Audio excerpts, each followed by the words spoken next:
Caim e Abel, o primeiro sangue. Fora do Éden, a vida começa.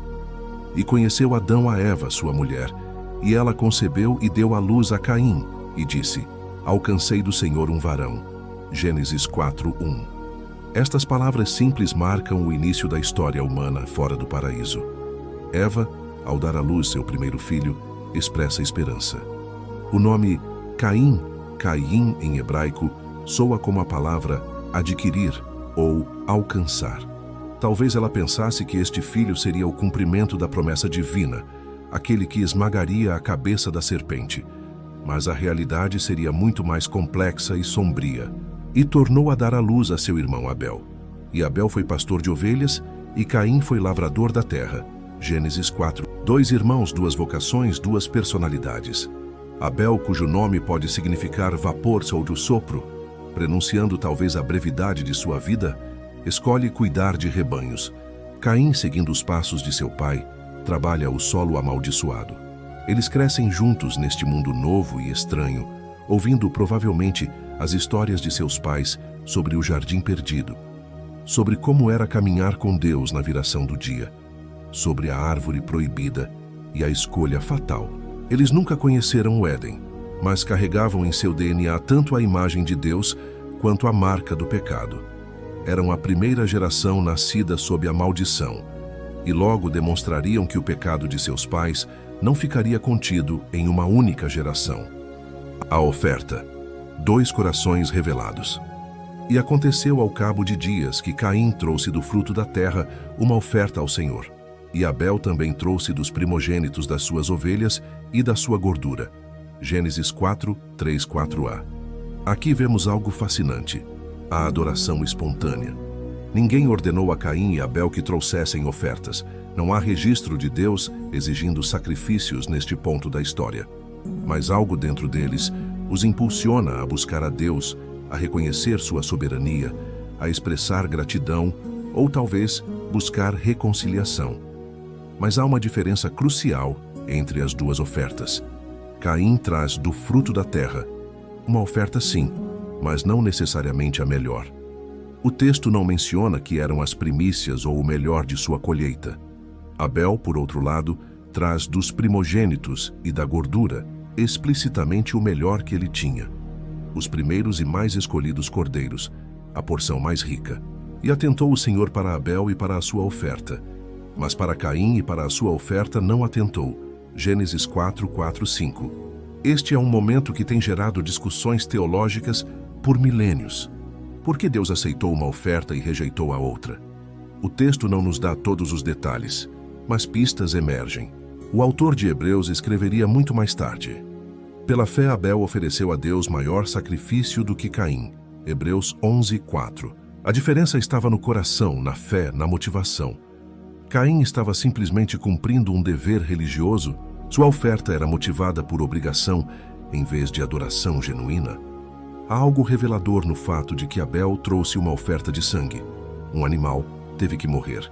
Isto ecoa a túnica de pele que Deus fez para seus pais, prefigura o sistema sacrificial que Deus estabeleceria, aponta para a verdade fundamental de que, sem derramamento de sangue, não há remissão. Hebreus 9, 22. A ira, quando a rejeição fermenta. E irou-se Caim fortemente, e descaiu-lhe o semblante. Gênesis 4, 5b. A rejeição de sua oferta desencadeia em Caim não uma reflexão sobre o que pode ter errado, não um desejo de fazer melhor, mas ira, raiva profunda, ardente, que transforma sua expressão facial.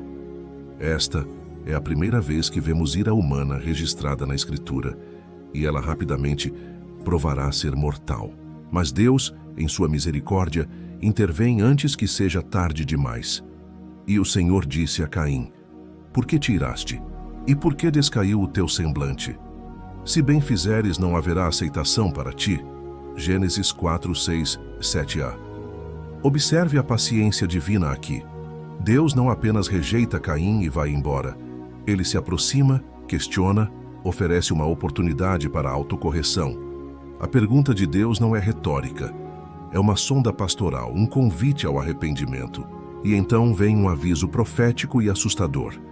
E se não fizeres bem, o pecado jaz à porta, e sobre ti será o seu desejo, mas sobre ele deves dominar. Gênesis 4:7b. Esta é uma das imagens mais poderosas da Bíblia. O pecado é personificado como uma fera predadora, agachada na entrada, esperando para saltar. Ele tem desejo, a mesma palavra usada para descrever o desejo da mulher pelo marido em Gênesis 3:16. O pecado quer controlar, dominar, subjugar. Mas Deus declara que Caim tem tanto a responsabilidade quanto a capacidade de dominá-lo. Este é um momento crucial na narrativa bíblica. Deus está essencialmente dizendo a Caim: você tem uma escolha. O pecado está tentando te controlar, mas você não é uma vítima indefesa. Você pode vencê-lo, mas precisa agir agora, antes que seja tarde demais. É um eco do que aconteceu no Éden. Deus oferecendo aviso, oferecendo escolha, oferecendo um caminho de volta. O assassinato, quando o pecado vence. Falou Caim com o seu irmão Abel. E sucedeu que, estando eles no campo, se levantou Caim contra o seu irmão Abel e o matou. Gênesis 4:8. O texto é brutal em sua simplicidade. Caim fala com Abel. O conteúdo da conversa não é registrado, mas podemos imaginar que era uma armadilha, um pretexto para levá-lo ao campo, longe de testemunhas. E então, com premeditação clara, Caim se levanta contra seu irmão e o mata. Este é o primeiro homicídio da história humana. O primeiro sangue humano derramado por mãos humanas. E não é um estranho matando estranho. Não é uma questão de autodefesa ou guerra. É fratricídio. Irmão contra irmão. O primeiro filho de Adão e Eva mata o segundo. A violência que o pecado introduziu no mundo agora se manifesta em sua forma mais horrível. Foi um ato de raiva explosiva ou fria deliberação. O texto não nos dá esses detalhes, mas nos deixa com a terrível simplicidade do fato. Ele o matou. A interrogação. O sangue que clama. E disse o Senhor a Caim: onde está Abel, teu irmão? Gênesis 4:9a. Deus questiona novamente, ecoando sua pergunta a Adão no jardim: onde estás? Mas desta vez, a pergunta é sobre outro. Deus está dando a Caim a oportunidade de confessar, de assumir responsabilidade, de buscar misericórdia. Mas Caim, como seus pais antes dele, escolhe o caminho da negação. E ele disse: não sei, sou eu o guardador do meu irmão? Gênesis 4:9b.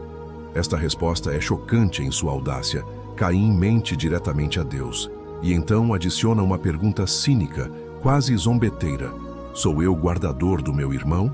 A resposta implícita deveria ser sim. Sim, em certo sentido, somos responsáveis uns pelos outros. A humanidade é uma família. Mas Caim rejeita essa responsabilidade com desdém. E então vem uma das declarações mais assombrosas da Bíblia. E disse Deus: que fizeste? A voz do sangue do teu irmão clama a mim desde a terra. Gênesis 4:10. O sangue de Abel tem uma voz. Ele clama por justiça.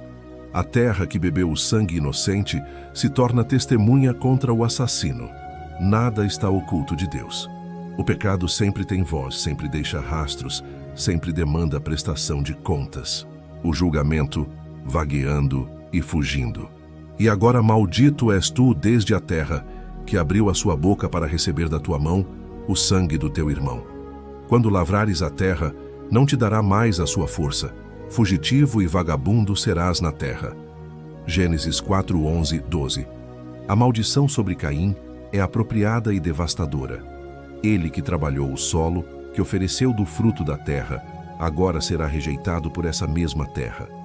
Ela não produzirá mais para ele. Ele será errante, sem lar, sem raízes, sem descanso. Mas há mais. Caim será fugitivo e vagabundo.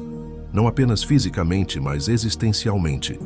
Ele fugirá da presença de Deus, da comunidade, de si mesmo. Esta é a condição daqueles que rejeitam a Deus. Uma permanente inquietação, uma busca sem fim por paz que nunca pode ser encontrada fora da reconciliação com o Criador. Caim finalmente reconhece a magnitude de sua situação. É maior a minha maldade que a que possa ser perdoada. Gênesis 4:13. Alguns traduzem isto como: é grande demais meu castigo para suportá-lo. Em qualquer interpretação, Caim está esmagado pelo peso de suas ações. Mas note, ele lamenta as consequências, não o pecado em si.